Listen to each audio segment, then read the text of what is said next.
Ho aminareo aneriavana ny fahasoavana sy ny fiadanany Jesoa Kristy tompontsika. Amen.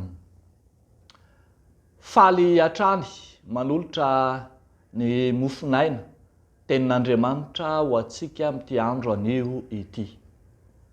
Andriamanitra mampitoetra ny fanjakana. Andriamanitra mampitoetra ny fanjakana. Zany no misongadina mofinainantsika anio. Samoela 2:7 manomboka amin'ny andininy 9 hatramin'ny andininy 19. Jehovah Andriamanitra mampitoetra ny fanjakana. Hitantsika eto Davida mpanjaka lay nangataka tamin'Andriamanitra ny anao tempoly. Nilaza izy fa raha tahaka izao ny voninahitro mba manahoana kosa ny seza fiandrianan'Andriamanitra, mba manahoana kosa lay fiaran'Andriamanitra mitoetra ao anaty lay. Tamin'izany no namalian'Andriamanitra azy fa Andriamanitra mampitoetra ny fanjakana mandrakizay izy. Ny anao tempoly no nangatahany Davida, fa mihoatra lavitra noho izany dia fanjakana mandrakizay no valim-bavaka nomen'Andriamanitra azy.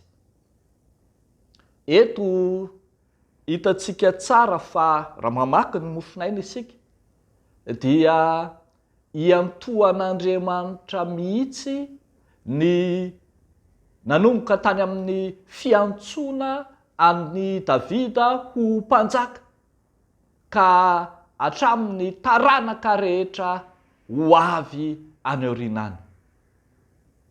Tenenina eto fa ianao anie lay mpiandro io ndre, nisy piraitam-po aminao ranjanana sy mendrika ho atao mpanjaka, fa ianao no nantsoko, ianao no nofidiko, eny tao aminao no nandrin'ny foko ho Jehovah.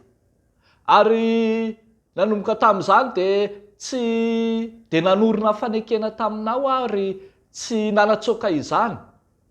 Dia hitanao reny nombananao teo anatrehan'ny fiainanao sy ny fanomponao rehetra ireny. Hitanao ny nandavona ny fahavalo maro teo anatrehanao, tsy mba nanatsoaka ny fanekeko taminao aho. Dia indro mandry fahizay ny tany tamin'ny fanjakanao. Ary tsy izany ihany, fa mbola io Andriamanitra ihany koa no iantoka ny hoaviny rehetra ka ampitoetra ny fanjakana mandrakizay izy.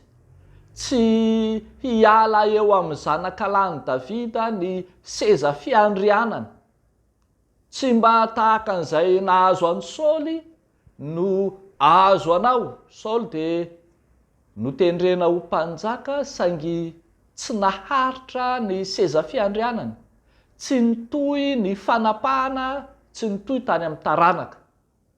Ho an'i Davida kosa dia mifanohitra tanteraka amin'izany, satria hitohy hatramin'ny taranaka fara mandimby ny fanapahana sy ny seza fiandrianana.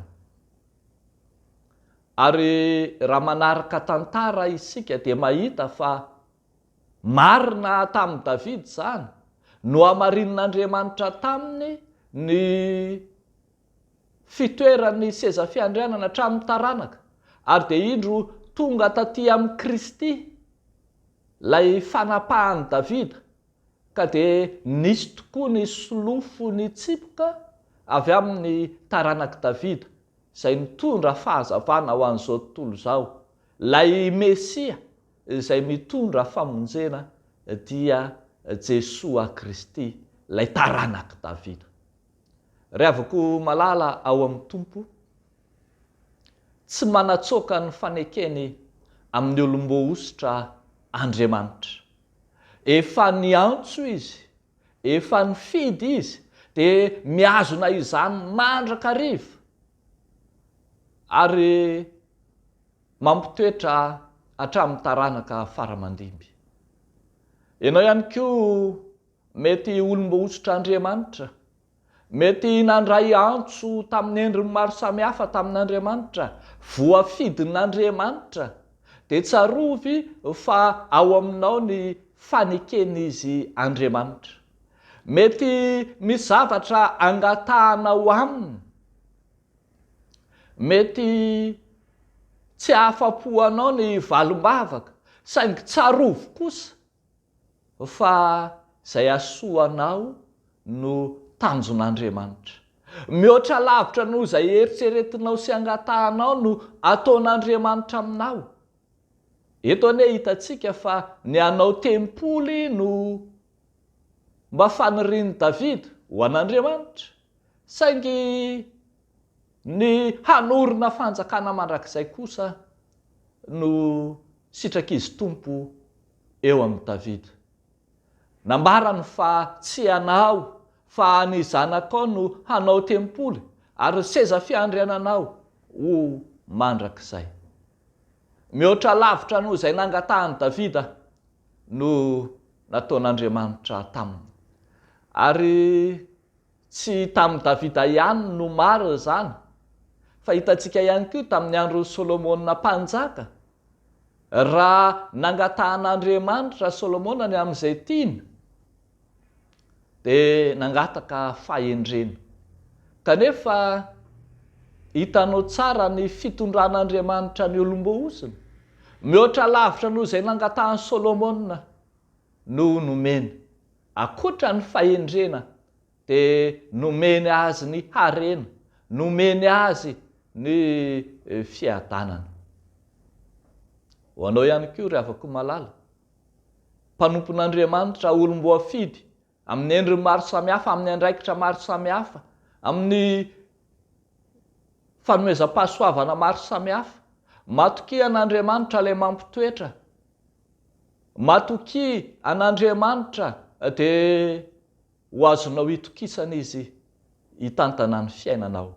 Aoka ho matoky eo anatrehan'Andriamanitra ianao amin'ny andraikitra izay nifidianany sy niantsony anao, dia ho azonao ianteherana koa Andriamanitra ny amin'izay hitondrana anao. Tsarovy fa mahay manao mihoatra noho izay angatahanao izy Andriamanitra. Izy no mampitoetra ny fiantsonanao, izy no mampitoetra ny fanjakanao, ary izy mandray an-tanana ny hoavinao hatramin'ny taranaka faramandimby. Dia ho an'Andriamanitra ireriany ny voninahitra. Amen. Hivavaka isika ry havako. Andriamanitra ny taranaka rehetra mifandimby, hatrizay ka ho mandrakizay ianao. Isaoranay anao ny fitantananao hatrany, tsy miova, ary lay Andriamanitra miazona ny fanekena aminay mandrakariva. Ankehitriny izay dia mbola vonona hampitoetra ny finoanay sy ny fanarahanay anao, fa ho any amin'ny iza moa izahay. Ary mivavaka manokana izahay Tompo ho an'ireo zanaky ny fiangonana, manana andraikitra eo anivon'ny fitondram-panjakana, amin'ny andraikitra samihafa fampandehanan-draharaha-pirenena.